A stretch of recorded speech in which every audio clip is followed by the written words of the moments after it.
Now going to turn it over to the President and CEO of the Los Angeles Area Chamber of Commerce, Ms. Maria Salinas, who is going to have a wonderful discussion with our partners at Facebook. I'm turning it over to you, Maria. Thank you. Great. Thank you very much for having me. Really appreciate being here.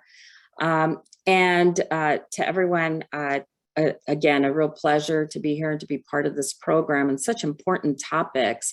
And so appropriate for me to follow the county presentation, the city presentation, because definitely where the chamber is at today is only possible because of their tremendous partnership that we've had over the years.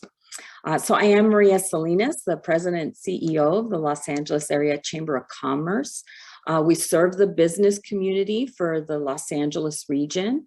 I'm very proud of our vision that says a thriving region for all. And we really take that at the chamber to every aspect of the work that we do. In this particular area, working with our small to medium-sized business community here, we know that contracting is such an important part of the life cycle of any business. And the opportunity to actually secure a contract, our goal is to demystify that and to work with the businesses, the diverse businesses that make up the Los Angeles region, to ensure that they have access and that they can actually go through that process and secure those contracts. So I'm excited to be here today. The LA Chamber created One LA, an inclusive procurement program to provide training to small businesses, to diverse businesses, to local businesses here in the Los Angeles region, so they can achieve these contract opportunities and have access to them.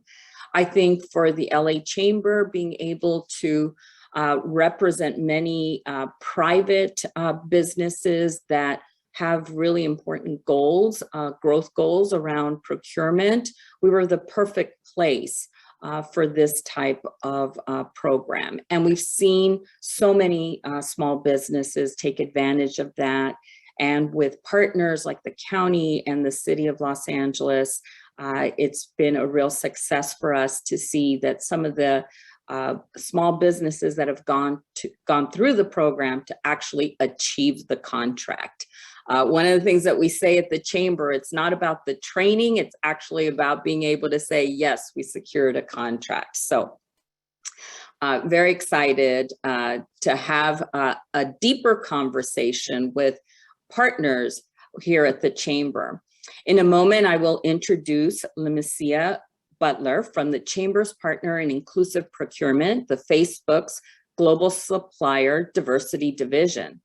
And then we'll have a discussion with her and Ricardo Roberts, executive producer for Bien, on how to go about and secure a contract and doing business with Facebook. So this is going to be a really great conversation for us all to learn and to understand the processes and the systems that they go through to ensure that businesses, again, can secure that contract. So with that, let me go ahead, and it is my pleasure to introduce to you the program manager for supplier diversity at Facebook, Lemesia Butler.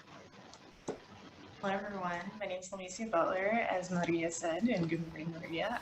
I'm the program manager at Facebook Supplier Diversity.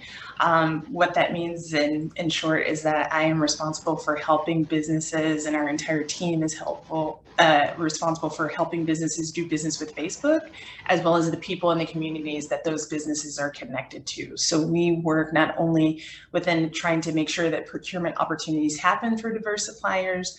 Our diverse supplier definitions include women, minority, LGBTQ, veterans, and disabled entrepreneurs. And so those are our 5 categories of diversity that we focus on intentionally to make sure that there are opportunities.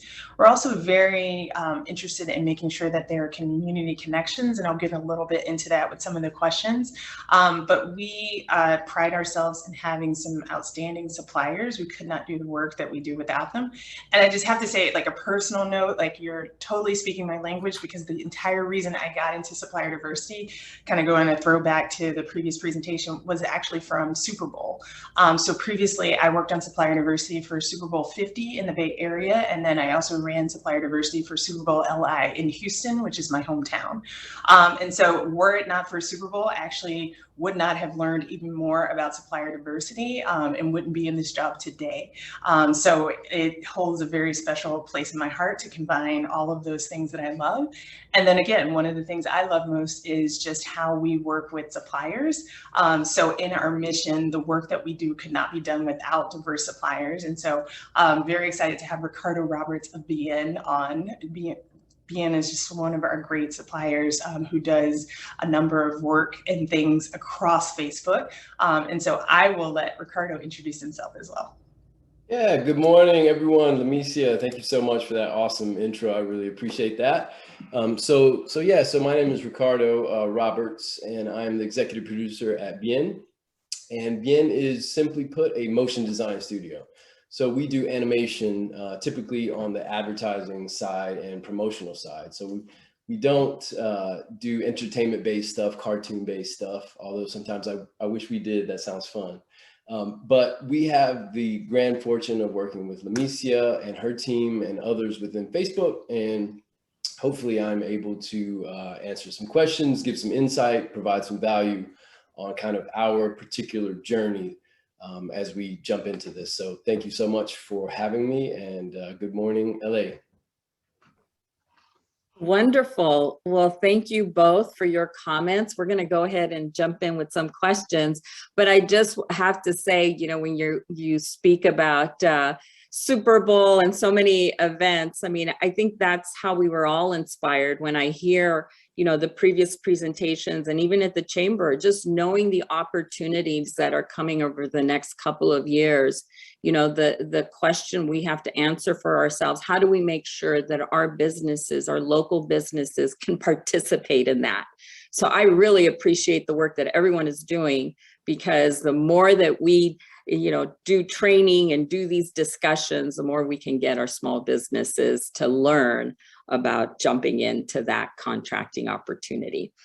So let me start with a question, maybe for both of you, of give us your perspective on how would you rate the current business climate for small businesses in Southern California? You're a major organization like Facebook, you know, you have a growing business like Bien. What is your experience like in the Southern California market? I can speak a little bit to that, but I'm going to defer to Ricardo because he's actually in the market. And a little bit of context, I'm actually coming to you live from Houston, Texas today. I'm based in the Austin office.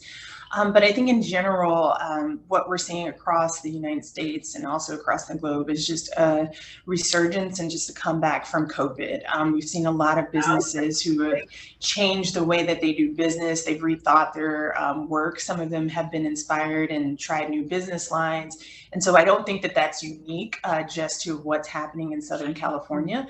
I certainly think and know from experience there's probably a lot of excitement and people trying to understand, like, what is the next opportunity. You know, the events that are coming forth in LA certainly bring a lot of opportunity. And so, you know, businesses trying to understand truly what's happening with corporations like Facebook and where they can fit in. What are the needs that exist? What are we really looking for that we can't provide internally? And so I think that's what we're seeing across the country. But Ricardo, maybe you can talk about Southern California in particular. Yeah, no, Lamisha, I agree 100% with that. And I think the sentiment is very similar here. There is a lot of, there's kind of a sense of progress. There's a sense of kind of like this bundled energy that is sort of kind of becoming unbottled at the moment. And I'm just, to be honest, I mean, I think it really just depends on the industry. There's some industries right now our industry, for example, motion design and animation, we're extremely lucky right now to have this kind of resurgence and this wave of this demand for our services. But there are other industries that, their things are just kind of a little unknown right now. So the business climate really, honestly, it just depends on your industry. Some industries are just gangbusters right now, and then other industries are, still, very much on kind of unstable ground. So I think it just depends. That's the honest answer. Yeah, no, I think you're right. I think, depending on the industry and the sector, you could have a different experience. And certainly you both have mentioned, COVID-19 and what that has done. And maybe I'm wondering if you could expand a little bit on how you've seen in your own work, how you've modified your operations, whether it's on a larger scale or maybe even on a smaller scale. Sure. Yeah, I'll take that. Thank you. So just to state that our business is maybe a little unique and different than most, in that we kind of already started in somewhat virtual environment. So we had offices on the West Coast and the East Coast from basically day one. So we were already working online and using communication tools like Slack and things of that nature, and video conferencing. So we kind of honestly we were a little lucky in that we had to adapt to that before the pandemic hit. But when the pandemic hit, we were already a team of around 4 or 5 or 6 people. And in our industry, or our business, I should say, we have employees in the United States as well as in various parts of the globe. So we had always, used this kind of this virtual way of working, used all these tools and technology. And so in that regard, it was somewhat easy to make the switch over, because our business doesn't require a ton of face-to-face engagement. It's nice, but it's not, necessary for what we do. It's design based, it's animation based. We can do it from home, no problem. Now, what we did find is that we needed to take extra steps to increase employee engagement and to really build on this culture that we had. We had our culture, but it wasn't exactly well suited to the online and virtual space. So we've done things like we've gone above and beyond to focus on that culture, to focus on employee wellness. In the office, you can tell, you see if someone is doing well or if they're having a bad day, and you can react in real time. It's much different on Slack or email or Zoom. So you have to actively go after these opportunities to connect with employees and to strengthen the culture. And one last thing on that note that we found to be very helpful is we have started trying to make some physical gestures for our employees and staff, in that basically we will send them, here's a gift, here's a book, here's something that makes that connection a little more tangible versus virtual. Or we'll buy them like a dinner, send them food, send them flowers. Those types of things have, I think, been really helpful. One of these days I'm gonna go work for Ricardo. No. And we did a couple of things. We were already on a path at the time of at the start of 2020. We were a team of 3. Happy to report now we're a team of 9. So that's been really great. But there have been some really good, like what I always say about COVID is like challenges, but then also opportunities. So there are a couple of things. We've always been really transparent about the amount of money that we spend with diverse suppliers. We actually publish it on our website on an annual basis. So if you go to our website right now, facebook.com/suppliers/diversity. You'd be able to see our annual reporting numbers. But one of the things, certainly the conversations around social justice, we were actually able to elevate and publicize the work that we were doing from a company perspective. So we actually made public our announcement that Facebook was committed to spend $1 billion with diverse suppliers starting in 2021. So this year we have a $1 billion goal that we are committed to spending with diverse suppliers across those 5 categories I mentioned earlier. to do that is something that we had to really double down on, something that we were already working on before that, which was, again, we were a smaller team. And when you think about the thousands of employees at Facebook, and Facebook is a company that buys any and everything. So everything from the hardware and computers that we need to the toilet paper that we need in our bathrooms, any and everything. When you think about that, the number of employees who have purchasing power because it's decentralized. And so we were building tools internally to make sure that we could reach and provide information about diverse suppliers at the fingertips of employees. And so one of the projects that BN actually helped us with is we created a diverse supplier locator, which we call Diesel internally. And so that allows all of Facebook employees to search for diverse suppliers, find them by category, by keyword, et cetera. And so really marketing Diesel internally was really important for us, as well as doing training. So BN did some additional training videos for us. But then also, it's typically these types of events where we're going and we're meeting with suppliers, and that all went away. So we were already trying to think about how do we continue those connections with diverse suppliers. So in May of last year, we launched a program called Supplier Spotlight. So that is an on-demand meeting series where people can literally go to our Facebook or our Instagram page, click book now, and they can book a 15-minute meeting with our team. So you can pitch your capabilities. We have our appointments out, anywhere from 3 to 6 months in advance. So you can book well in advance, get yourself prepared. We also tell you what you need. And so that was really important to us. But then again, like these community connections is just a big part of the work that we do. And so we also did kind of two things, again, in a virtual environment. The first was that we launched our virtual summit for diverse suppliers, where we actually held a summit on our Facebook page. So it had content that was inspiring, but also educational for businesses. Magic Johnson was actually our keynote, so that was really great. Ricardo and team did some of the videos again to explain some of the products and services within our team and what we offer to suppliers. But then we also launched a diverse supplier community. So for our Facebook onboarded suppliers, there's actually a Facebook community group where they can connect to each other, they can talk to each other, they can troubleshoot, they can collaborate, because we learned that that's really what our suppliers are seeking. So we continue to listen, and as we were listening, just kind of the final thing that we did in terms of changing as a result of the COVID pandemic was we launched a finance receivables program. So onboarded Facebook suppliers are actually able to sell their non-Facebook invoices to us for 0.5%, and they can get money on their payments that they hadn't gotten from other customers, because we knew the challenges that businesses were encountering as a result of delayed payments throughout COVID pandemic. So really our team has just been like refining, thinking about things, and then trying to find opportunities to scale the impact and scale community among suppliers. Thank you so much for explaining all that and walking us through all that, because you have touched upon all the different issues that we see are challenges. And I know that this is a priority at Facebook, and it's something that comes from the top. I had the opportunity to talk to Sheryl Sandberg, and this is what she talked about, the support to small businesses and the commitment.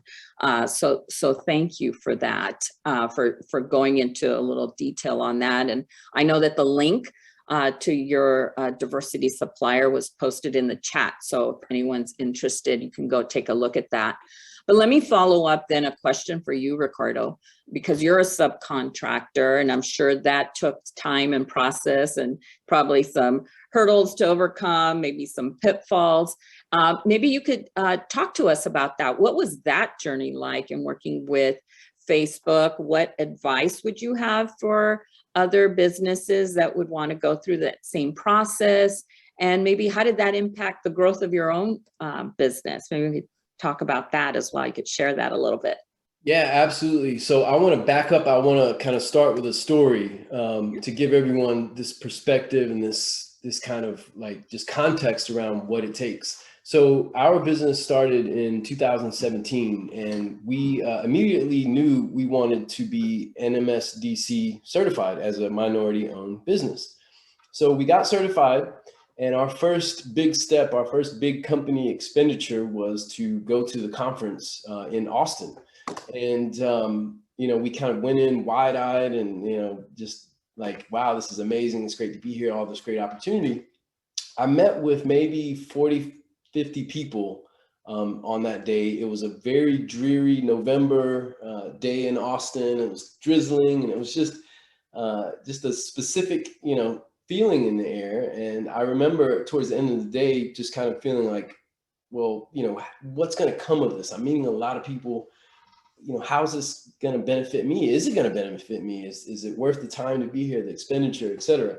And I met someone from the Facebook team, and they said, hey, we actually do want to talk to you about, animation and motion design, et cetera.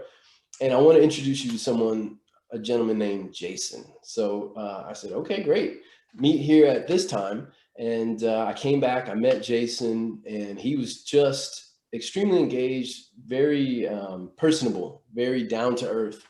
You could tell that he really cared versus some of the other corporations just didn't seem to have that same kind of maybe authenticity or personal desire to help, to get to know me. He's probably really just good at making everyone feel welcome and cared for, but that was the feeling I got from him. So I left Austin feeling, very just excited about future possibilities and just full of kind of inspiration. So I emailed Jason, once, crickets. Emailed him again, crickets. And then I emailed him another time, and he responded. It was a very short response. And we started kind of just over the next year or so, we started just having more personal, just very quick email exchanges. And I'm putting that out there because everyone here on this call has to understand that they receive thousands of emails a week, and they don't have time to respond to anyone. And so that is the key thing that I want to kind of like just convey here, is that it takes a long time. The sales cycle is long, and it's just going to take a lot of patience and a lot of persistence to eventually break through. So that's kind of our journey in terms of our specific service. Everyone's different. Everyone's sales cycle is different. But what Lamicia said about their commitment, it's real. They do honestly want to help. They have done it. They have helped us. We're actively, working together to help other suppliers. So other companies are making strides, but I just want to kind of underscore just how good and how supportive the supplier diversity team is at Facebook. And their commitment is real. It is real. It's not just something that, they're doing because they have to. They're doing it because they want to. And it should be something that you invest the time in. You invest that time, and you will, potentially eventually receive something for that time invested.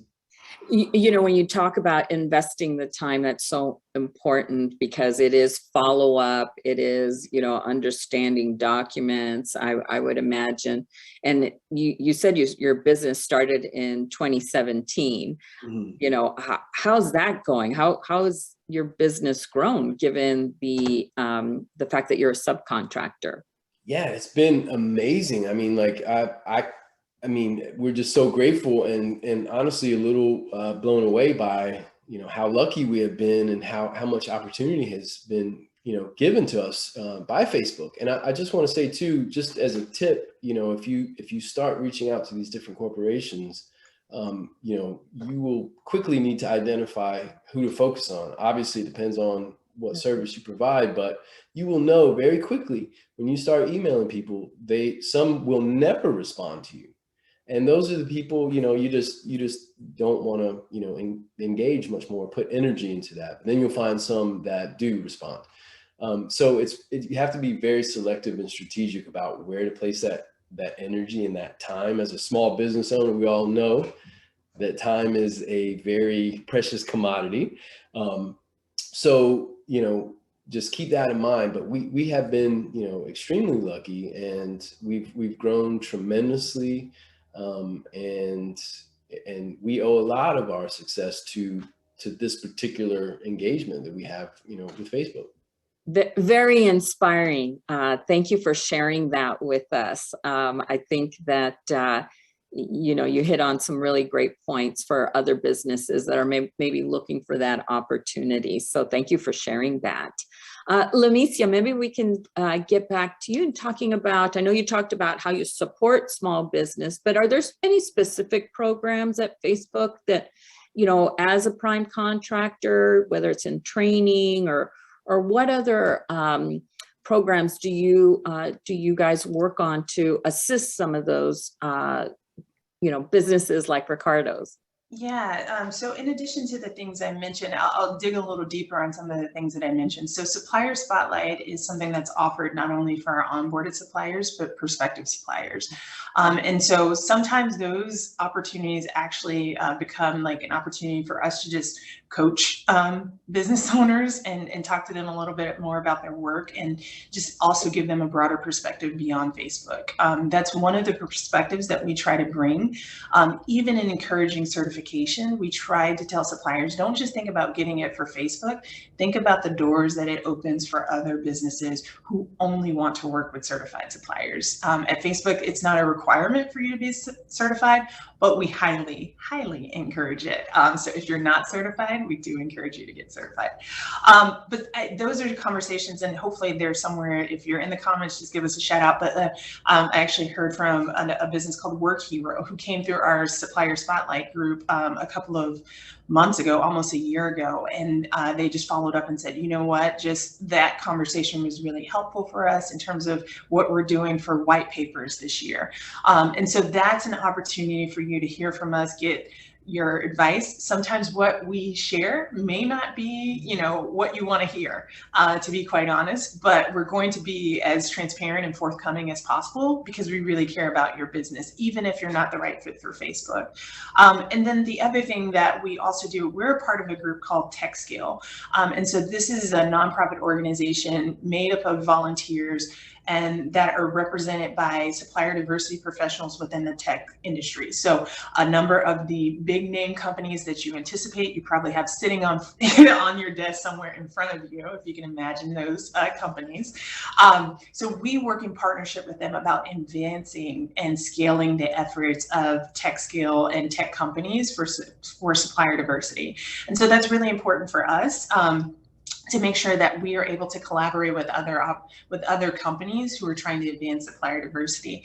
So TechScale held an event called TechScale Live earlier this year, where companies were able to pitch and share their capabilities, and really that came from a collection of recommendations from the companies that were participating. And why that's important, I'm sure we have a question about like what best practice is, but Ricardo talked a little bit about being willing to start small. The other thing is making a good first impression, making a good impression, even if your business isn't a fit. Little known fact, supplier diversity is a small world, so a lot of us know each other. And even if you don't fit for us, we actually have a Facebook group of supplier diversity professionals. And so we're able to reach out to each other and say, hey, does anyone have a recommendation for X? I'm looking for a supplier who can do X and Y and Z. And people are constantly pinging each other with recommendations. So just think about approaching relationships beyond just, I'm meeting with Facebook. And that's one of the things that, we try to continue to coach. We don't have a formal like mentoring or coaching programs, but we also try to connect our suppliers to other opportunities within Facebook. So it's relevant for some of our women-owned businesses. There's a program that was specifically for that, run by Facebook, as well as like Facebook Elevate, which is for Black and Latinx businesses. So as we learn about things, as we learn about products that will help our business owners, or even just opportunities for them to participate and give feedback, we're all on it. Great. Thank you for sharing that. And let me ask you another question. We have so many businesses that are on this webinar here, and for them to, what would you recommend to them, if they wanted to go through and follow up on supplier diversity opportunities at Facebook? Or what are some of the recommendations that you would make? What's your starting point? Starting point, you can go to our website, which I think they've pinged it in the chat. But again, it's facebook.com/suppliers/diversity. Or you can go and find us on Facebook, which is at FB Supplier Diversity. So if you have questions, you can chat with us. We literally answer our Facebook Messenger, so we use our products. So you can ask us questions there. That will also direct you to register with our program if you're not already registered. When you register with us, that allows us to review your information and then put you in Diesel if you meet our criteria. So then you're accessible and searchable with all of our Facebook employees. So that's kind of the first step. And then while you're there, you can also book your spotlight appointment. Wonderful. Thank you for that. So let me get to one last question I think we have time for. And let me get back to you, Ricardo. In general, what are you hopeful about? We've been talking a lot about supplier diversity and, the opportunities, and maybe from your perspective, as you look at your industry, what gives you hope and inspiration? Yeah, great question. For us particularly, it's just how diversity and inclusion in general across the globe has become, it's now at the forefront of what many large corporations and small business owners think about. So that's just an amazing thing to just kind of just have surface. And there's so many things that means. There's so many things that we can see in the future because of that. And so for us, we are seeing just an enormous amount of new talent come in and have this kind of this interest in our industry and in the design and creative industry, whereas 10 years ago it was very, very different. So there's more access to diverse talent. And then I think, for us, it's also really exciting to see the end result be also very diverse and representative of kind of traditionally marginalized populations. So seeing advertising, movies, media in general change is just incredible. And so for us personally, it's just like this, the thought that we are truly inspiring new generations to do things that they thought that they may not have been able to do before. That is what really gives me energy and drive and just, kind of fulfillment in terms of what we're doing. And to get the support from, organizations like the Chamber and, companies like Facebook and others, it's just like, it's amazing. It's just in a way, it's just kind of a brand new world. And we're just excited and happy to be a part of what's happening right now in our industry. Wonderful. Thank you for sharing that, and congratulations to you and your success. Lamicia, let me hear from you. What are your thoughts? What gives you hope for the future? Yeah, one of the things that gives me hope, and hopefully he won't do a spit take on me, but Ricardo, so he and I had a conversation. I'm going to give a little insider information where Ricardo actually called and just shared like they had gotten a new client, and just hearing the growth that the businesses were doing with not just with us, but with others. I think that's something that is really encouraging, again, because we know these businesses have the ability to do great work, and it's just giving them the opportunity. So I think that's primarily like the thing that keeps me coming back day after day. But then also internally, like just the excitement that has really grown and the commitment that we're seeing from our employees. People who previously weren't really talking to us about supplier diversity. I won't say they were avoiding our calls, but it wasn't a message that was really resonating. But within the last year, just the commitment, the things that we've been working with our leadership around, and just seeing people set goals and just work towards them and work hard, and they're identifying suppliers on their own. Those are things that are encouraging, because that's what it really takes in order for us to have long-term sustainable impact. And so I think that encouragement of like Facebook's commitment to supplier diversity is growing stronger, and that gives me hope.